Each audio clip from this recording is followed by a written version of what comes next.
Hello viewers, আপনি যদি কানাড়া ব্যাংকের এটিএম কার্ডটা নতুন পেয়ে থাকেন তো ব্যাংকওয়ালা আপনাকে কোনো এটিএম কার্ডের পিন নাম্বার আপনাকে দেবে না।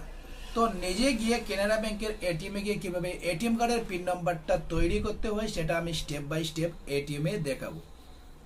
তো এটিএমে যাওয়ার আগে তিনটা জিনিস সাথে করে নিয়ে যাবেন: ব্যাংক অ্যাকাউন্ট নাম্বার, আর যে মোবাইল নাম্বারটা ব্যাংকের সাথে লিঙ্ক আছে সেই মোবাইল নাম্বারটা নিয়ে যাবেন। তো মোবাইলে একটা ওটিপি আসবে, সেই ওটিপি নাম্বারটা দিয়ে দিতে হবে। তো আপনি যে নতুন এটিএম কার্ডটা পেয়েছেন সেই নতুন এটিএম কার্ডটাও সাথে করে নিয়ে যেতে হবে। তো ভিডিওটা পুরো দেখবেন, ভিডিও পুরো না দেখলে কিছুই বুঝতে পারবেন না। আর যদি আমার চ্যানেলে নতুন হয়ে থাকেন প্লিজ চ্যানেলটিতে একটা সাবস্ক্রাইব করে পাশে থাকা বেল আইকনটি অন করে ভিডিওতে একটা লাইক দিয়ে সাথে থাকেন। তো আমি দেখাচ্ছি কানাড়া ব্যাংকের নতুন এটিএম কার্ডের পিন নাম্বারটা কিভাবে তৈরি করতে হয়। প্রথমে এটিএম কার্ড